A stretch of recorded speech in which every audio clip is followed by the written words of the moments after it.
Welcome everyone. Particle physics के इस lecture में हम चार्ज कॉन्जुगेट और टाइम रिवर्सल कंजर्वेशन लॉ को जानेंगे। प्रीवियस लेक्चर में हम ऑलरेडी पैरिटी कंजर्वेशन और हेलिसिटी के बारे में डिस्कशन कर चुके हैं। इस लेक्चर में रिमेनिंग दो approximate conservation laws charge conjugate और टाइम रिवर्सल कंजर्वेशन के बारे में जानेंगे।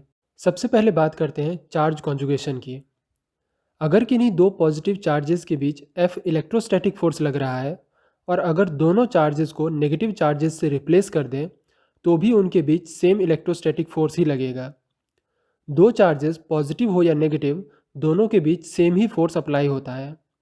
कहने का मतलब है कि इलेक्ट्रोमैग्नेटिक फोर्स इन दोनों सिचुएशंस के बीच डिफ्रेंशिएट नहीं कर सकती है। इसे ही चार्ज कॉन्जुगेशन सिमेट्री या चार्ज कॉन्जुगेट कंजर्वेशन कहते हैं, जिसके अकॉर्डिंग अगर न्यूक्लियर रिएक्शन में पार्टिकल को उनके एंटी पार्टिकल से रिप्लेस कर दिया जाए तो भी वह रिएक्शन इक्वली पॉसिबल होगी। चार्ज कॉन्जुगेशन को सी पैरिटी भी कहते हैं। चार्ज कॉन्जुगेशन की वजह से पार्टिकल अपने एंटी पार्टिकल में और एंटी पार्टिकल पार्टिकल में कन्वर्ट हो जाते हैं, जैसे इलेक्ट्रॉन पॉजिट्रॉन में तो पॉजिट्रॉन इलेक्ट्रॉन में। इसे एक एग्जाम्पल से समझते हैं। पायोन का डिके म्यूऑन माइनस और एंटी न्यूट्रिनो में हो रहा है। अगर चार्ज कॉन्जुगेशन से सभी पार्टिकल्स को इनके एंटी पार्टिकल से रिप्लेस कर दिया जाए तो भी रिएक्शन इक्वली प्रोबेबल होगी। किसी पार्टिकल पर चार्ज कॉन्जुगेशन ऑपरेटर ऑपरेट करने पर पार्टिकल अपने एंटी पार्टिकल में कन्वर्ट हो जाते हैं, लेकिन एक बार और चार्ज कॉन्जुगेशन ऑपरेटर ऑपरेट करे, मतलब टोटल दो बार चार्ज कॉन्जुगेशन ऑपरेट करे, तो पार्टिकल वापस से अपने पहले वाले स्टेट में लौट आएगा। दैट मीन्स सी स्क्वायर की आइगन वैल्यू 1 होगी, तो चार्ज कॉन्जुगेशन ऑपरेटर की आइगन वैल्यू ±1 होगी। जैसा कि क्वांटम फिजिक्स से हम जानते हैं, किसी आइगन वेक्टर के corresponding numerical value eigen value तभी कहलाती है जब ऑपरेटर को किसी स्टेट पर ऑपरेट करने पर सेम स्टेट ही किसी कांस्टेंट के साथ मल्टीपल में मिले।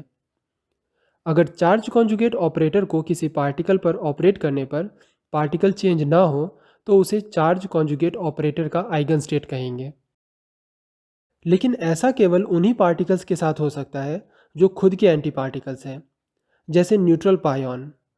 न्यूट्रल पायोन खुद का ही एंटी पार्टिकल है और अगर पायोन पर चार्ज कॉन्जुगेशन अप्लाई करें तो यह न्यूट्रल पायोन में ही कन्वर्ट होगा। ऐसे पार्टिकल्स सेल्फ कॉन्जुगेट पार्टिकल्स कहलाते हैं। Photon, rho meson, W boson, phi, psi, Y meson, neutral pion और ईटा, ये सभी सेल्फ कॉन्जुगेट पार्टिकल्स हैं। वहीं अगर इलेक्ट्रॉन पर चार्ज कॉन्जुगेशन अप्लाई किया जाए तो इलेक्ट्रॉन पॉजिट्रॉन में कन्वर्ट हो जाता है। दैट मीन्स इलेक्ट्रॉन के केस में आइगन स्टेट ही चेंज हो रही है। इसी तरह सिग्मा जीरो भी एक सेल्फ कॉन्जुगेट पार्टिकल नहीं है, क्योंकि यह खुद का एंटी पार्टिकल नहीं है, बल्कि इसके एंटी पार्टिकल को इसके ऊपर बार लगाकर रिप्रेजेंट किया जाता है। यही वजह है कि इन पार्टिकल्स के लिए चार्ज कॉन्जुगेट एक आइगन वेक्टर नहीं है। किसी सेल्फ कॉन्जुगेट पार्टिकल की सी पैरिटी -1 L+S से दी जाती है, जहां L ऑर्बिटल क्वांटम नंबर है और S spin quantum number.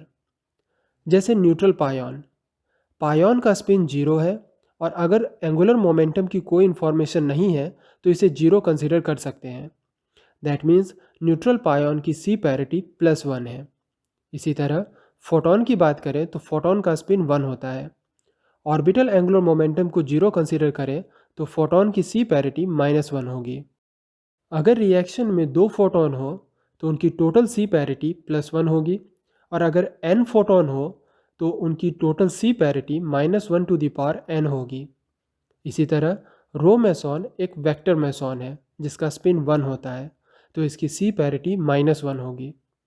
In general बात करें तो सभी सेल्फ कॉन्जुगेट वेक्टर मेसॉन्स की सी पैरिटी ऑड और स्केलर मेसॉन्स की सी पैरिटी इवन होती है। चार्ज कॉन्जुगेशन ऑपरेटर अप्लाई करने पर न केवल पार्टिकल के चार्ज बल्कि सभी intrinsic additive quantum numbers, lepton number, Baryon number, strangeness और हाइपर चार्ज के साइन भी चेंज हो जाते हैं, लेकिन स्पिन और मोमेंटम के साइन चेंज नहीं होते। सी पैरिटी मल्टीप्लिकेटिव रूल को फॉलो करते हैं। अगर किसी इंटरेक्शन में सी पैरिटी कंजर्व रहती है तो सी पैरिटी का हैमिल्टोनियन के साथ कम्यूटेशन 0 के इक्वल होता है। According to C parity conservation, किसी भी न्यूक्लियर रिएक्शन में सी पैरिटी कंजर्व रहनी चाहिए, लेकिन स्ट्रॉन्ग और इलेक्ट्रोमैग्नेटिक इंट्रैक्शंस में ही सी पैरिटी कंजर्व रहती है। वीक इंट्रैक्शन में सी पैरिटी का वॉयलेशन हो जाता है। पायोन का डिके 2 फोटोन में हो रहा है। चूंकि पायोन का स्पिन 0 होता है तो इसकी सी पैरिटी +1 होगी, जबकि फोटोन का स्पिन 1 होता है तो इसकी सी पैरिटी -1 होगी। तो 2 फोटोन की टोटल सी पैरिटी +1 होगी। दैट मीन्स इस रिएक्शन में सी पैरिटी कंजर्व है। लेकिन अगर पायोन का डिके 2 फोटोन की जगह 3 फोटोन में हो तो इस रिएक्शन में सी पैरिटी कंजर्व नहीं है। इसलिए हमेशा पायोन का डिके 2 ही फोटोन में होता है, ना कि 3 फोटोन में। अगर एक रो मेसॉन का डिके 2 न्यूट्रल पायोन में हो रहा है तो चूंकि रो मेसॉन का स्पिन 1 है तो इसकी सी पैरिटी -1 होगी, जबकि पायोन का स्पिन 0 होता है, मीन्स इसकी पैरिटी इवन होगी। इस तरह इस डिके रिएक्शन में सी पैरिटी कंजर्व नहीं है। डब्ल्यू पार्टिकल का डिके न्यूट्रल पायोन और फोटोन में हो रहा है। डब्ल्यू मेसॉन और फोटोन वेक्टर बोसॉन पार्टिकल्स हैं जिनका स्पिन 1 होता है, तो इनकी सी पैरिटी -1 होगी, जबकि पायोन एक स्केलर बोसॉन है जिसका स्पिन 0 होता है, तो इनकी पैरिटी +1 होगी। दैट मीन्स इस रिएक्शन में सी पैरिटी कंजर्व है। इस तरह सी पैरिटी केवल फोटोन और न्यूट्रल मेसॉन पार्टिकल्स के लिए ही डिफाइन किया जा सकता है, क्योंकि यह पार्टिकल्स चार्ज कॉन्जुगेट ऑपरेटर के आइगन स्टेट हो सकते हैं। लेकिन दूसरे चार्ज पार्टिकल्स का क्या? अगर कोई सिस्टम स्पिन हाफ फर्मियंस के पार्टिकल और एंटी पार्टिकल का सिस्टम हो तो उनकी सी पैरिटी -1⁻L+s से दी जाती है, जहां कैपिटल L इनका रिलेटिव ऑर्बिटल एंगुलर मोमेंटम है और कैपिटल S पूरे सिस्टम का टोटल स्पिन है।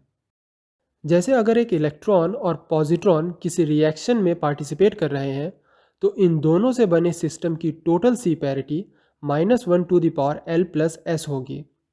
यहाँ कैपिटल L इलेक्ट्रॉन और पॉजिट्रॉन का रिलेटिव ऑर्बिटल एंगुलर मोमेंटम है। अगर क्वेश्चन में ऑर्बिटल मोमेंटम के बारे में कोई इन्फॉर्मेशन नहीं है तो L को 0 कंसीडर किया जा सकता है।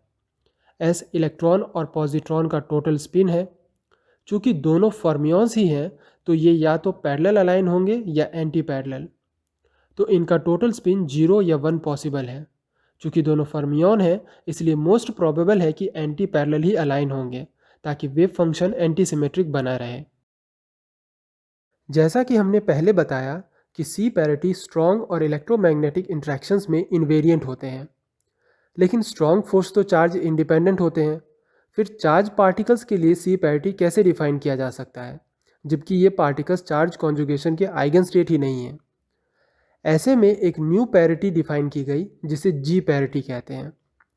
किसी पार्टिकल की जी पैरिटी इस रिलेशन से दी जाती है, जहाँ C पार्टिकल की सी पैरिटी है और I2 पार्टिकल के आइसोस्पिन का सेकेंड कंपोनेंट है।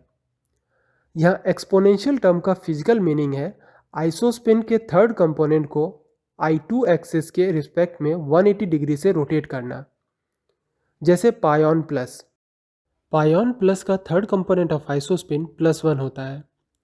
अगर पायोन प्लस पर जी पैरिटी ऑपरेट करे तो एक्सपोनेंशियल टर्म की वजह से पायोन प्लस का third component of isospin 180 degree से रोटेट होकर -1 हो जाता है। अब अगर सी पैरिटी को भी ऑपरेट करें तो पायोन प्लस पायोन माइनस में कन्वर्ट हो जाएगा। जी पैरिटी मेसॉन पार्टिकल्स के लिए डिफाइन की जाती है। सभी मेसॉन पार्टिकल्स के मल्टीप्लेट ग्रुप्स में जिनमें एक न्यूट्रल पार्टिकल हो उनके लिए जी पैरिटी को सिंप्लीफाइड फॉर्म में इस रिलेशन से दिया जाता है, जहां C मल्टीप्लेट के न्यूट्रल मेंबर की सी पैरिटी और I आइसोस्पिन है। पायोन के जी पैरिटी की बात करें तो पायोन के ट्रिपलेट ग्रुप में न्यूट्रल पायोन की सी पैरिटी +1 है और पायोन का आइसोस्पिन 1 होता है। दैट मीन्स पायोन की जी पैरिटी -1 होती है। दूसरे सेल्फ कॉन्जुगेट मेसॉन के जी पैरिटी की बात करें तो रो मेसॉन की सी पैरिटी -1 और आइसोस्पिन +1 होती है, मीन्स रो मेसॉन की जी पैरिटी +1 होगी। इसी तरह ईटा मेसॉन की सी पैरिटी +1 और आइसोस्पिन 0 होती है, मीन्स इसकी जी पैरिटी +1 होगी। जी पैरिटी स्ट्रॉन्ग इंट्रैक्शंस में कंजर्व रहती है। रो मेसॉन का डीके पॉजिटिव और नेगेटिव पायोन में हो रहा है। रोमेसॉन की जी पैरिटी +1 और दोनों पायोन की जी पैरिटी -1 होती है। दैट मीन्स इस रिएक्शन में जी पैरिटी कंजर्व्ड है। फाई का डीके 3 पायोन में, फाई की जी पैरिटी -1 होती है जबकि तीनों पायोन की जी पैरिटी -1 होगी। मीन्स इस डीके रिएक्शन में जी पैरिटी कंजर्व्ड है। इस लेक्चर में आगे बढ़ने से पहले मेरा सजेशन है कि अगर आपने पैरिटी पर बेस्ड हमारा प्रीवियस लेक्चर नहीं देखा है तो पहले उसे देख लें ताकि इस लेक्चर को आगे समझने में आसानी हो। प्रीवियस लेक्चर में हमने पी पैरिटी कॉन्जर्वेशन के बारे में जाना था। पैरिटी केवल स्ट्रॉन्ग और इलेक्ट्रोमैग्नेटिक इंट्रैक्शंस में ही कंजर्व रहती है, वीक में नहीं। इसी तरह सी पैरिटी भी स्ट्रॉन्ग और इलेक्ट्रोमैग्नेटिक इंट्रैक्शन में कंजर्व रहती है लेकिन वीक में नहीं। तो क्या सी और पी पैरिटी का कॉम्बिनेशन तीनों फंडामेंटल फोर्सेस में कंजर्व रहेगा? इसे सीपी कॉन्जर्वेशन कहते हैं। पैरिटी कॉन्जर्वेशन में हमने जाना था कि न्यूट्रिनो पैरिटी कॉन्जर्वेशन को वॉयलेट करते हैं। तो क्या न्यूट्रिनो सीपी कॉन्जर्वेशन को फॉलो करेंगे? इसके लिए एक न्यूट्रिनो लेते हैं। जैसा कि हेलिसिटी में हम ऑलरेडी पढ़ चुके हैं कि अभी तक सभी न्यूट्रिनो लेफ्ट हैंडेड हेलिसिटी वाले ही मिले हैं। दैट मीन्स इन न्यूट्रिनो का स्पिन इनके मोमेंटम की डायरेक्शन के ऑपोजिट होता है। अगर हम इस न्यूट्रिनो पर पैरिटी अप्लाई करें तो मोमेंटम तो रिवर्स हो जाएगी लेकिन स्पिन नहीं, क्योंकि स्पिन पैरिटी इनवेरिएंट होते हैं। दैट मीन्स पैरिटी ऑपरेशन से left handed neutrino right handed neutrino में कन्वर्ट हो जाएगा। यही वजह है कि न्यूट्रिनो पैरिटी कॉन्जर्वेशन को वॉयलेट करते हैं, क्योंकि राइट हैंडेड न्यूट्रिनो नेचर में एग्जिस्ट ही नहीं करते। अब अगर पैरिटी की जगह सी पैरिटी अप्लाई करें तो न्यूट्रिनो अपने एंटी पार्टिकल एंटी न्यूट्रिनो में कन्वर्ट हो जाएगा। लेकिन ऐसा करने से हेलिसिटी पर कोई फर्क नहीं पड़ेगा, क्योंकि चार्ज कॉन्जुगेशन में स्पिन और मोमेंटम दोनों ही इनवेरिएंट क्वांटिटी होते हैं। That means C parity transformation में एक left handed neutrino left handed antineutrino में कन्वर्ट हो जाता है और इस तरह का कोई भी एंटी न्यूट्रिनो नेचर में एग्जिस्ट ही नहीं करता। नेचर में पाए जाने वाले सभी antineutrino right handed helicity वाले होते हैं, इसलिए न्यूट्रिनो चार्ज कॉन्जुगेशन को भी वॉयलेट करते हैं। लेकिन अगर न्यूट्रिनो पर सी और पी दोनों पैरिटी एक साथ अप्लाई करें तो हमें राइट हैंडेड हेलिसिटी का एंटी न्यूट्रिनो मिलता है जो नेचर में एग्जिस्ट करता है। दैट मीन्स न्यूट्रिनो सी और पी पैरिटी को इंडिविजुअली तो वॉयलेट करते हैं लेकिन सीपी कॉन्जर्वेशन को फॉलो करते हैं। तब तो सीपी कॉन्जर्वेशन एक यूनिवर्सल कॉन्जर्वेशन रूल होनी चाहिए, लेकिन ऐसा है नहीं।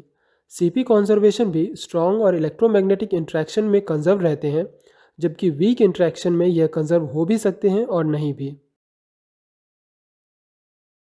न्यूट्रल कायन पार्टिकल का पायोन्स में डीके सीपी वॉयलेशन का एग्जाम्पल है। सीपी वॉयलेशन को मिक्सिंग की प्रॉपर्टी से समझाया जा सकता है, जो कि एक क्वांटम मैकेनिकल प्रोसेस है जिसमें पार्टिकल खुद से ही एंटी पार्टिकल में कन्वर्ट हो जाते हैं। यहाँ हम इस प्रोसेस को डिस्कस नहीं करेंगे। ऐसे में एक नई कॉन्जर्वेशन लॉ की ज़रूरत थी जो सी और पी पैरिटी के साथ मिलकर एक यूनिवर्सल कॉन्जर्वेशन लॉ बनाए। इसे टाइम रिवर्सल कॉन्जर्वेशन कहते हैं। जिस तरह पैरिटी ट्रांसफॉर्मेशन में कोऑर्डिनेट एक्सेस के साइन फ्लिप हो जाते हैं, उसी तरह टाइम रिवर्सल में टाइम एक्सेस या टाइम के फ्लो की डायरेक्शन चेंज हो जाती है। किसी फिजिकल क्वांटिटी की बात करें तो डिस्प्लेसमेंट टाइम इंडिपेंडेंट होते हैं, इसलिए इन पर टाइम एक्सेस के चेंज का फर्क नहीं पड़ता। मीन्स ये टी पैरिटी इनवेरिएंट होते हैं, लेकिन वेलोसिटी टाइम डिपेंडेंट होती हैं। सब एटॉमिक पार्टिकल्स या न्यूक्लियर रिएक्शंस की बात करें तो जैसा कि हमने पहले कहा कि टाइम रिवर्सल का मतलब है टाइम के फ्लो की डायरेक्शन का इन्वर्ट हो जाना। मीन्स रिएक्शन को बैकवर्ड डायरेक्शन में प्रोसीड करवाना। कहने का मतलब है कि अगर लैम्डा पार्टिकल का डीके प्रोटॉन और पायोन में हो रहा हो और अगर इस प्रोसेस को रिवर्स कर दिया जाए तो प्रोटॉन और पायोन के इंट्रैक्शन से लैम्डा पार्टिकल प्रोड्यूस होने चाहिए। बट प्रॉब्लम यह है कि इसे टेस्ट कर पाना मुश्किल है। जहाँ सभी पार्टिकल्स पैरिटी के आइगन स्टेट्स हैं, वहीं कुछ ही पार्टिकल्स सी पैरिटी के आइगन स्टेट्स हैं, लेकिन कोई भी पार्टिकल टाइम रिवर्सल का आइगन स्टेट नहीं है। साइंटिस्ट्स का स्पेकुलेशन है कि टाइम रिवर्सल भी एक यूनिवर्सल कॉन्जर्वेशन लॉ नहीं है, यह केवल स्ट्रॉन्ग इंट्रैक्शन में ही कंजर्व रहती है। लेकिन अगर टाइम रिवर्सल को सी और पी पैरिटी के साथ कंबाइन कर दिया जाए तो यह एक यूनिवर्सल कॉन्जर्वेशन लॉ बनाती है, जिसे सीपीटी कॉन्जर्वेशन कहते हैं, जो सभी इंट्रैक्शंस में कंजर्व बनी रहती है। पैरिटी, चार्ज कॉन्जुगेट और टाइम रिवर्सल ट्रांसफॉर्मेशन के अंडर डिफरेंट टाइप्स के फिजिकल क्वांटिटीज़ जैसे displacement, momentum, velocity, electric magnetic field, Maxwell equations किस तरह बिहेव करते हैं, यह पार्टिकल फिजिक्स के बियॉन्ड टॉपिक है। इसलिए इसे हम हमारे स्पेशल लेक्चर की सीरीज में अलग से डिस्कस करेंगे। Now it's time for short notes.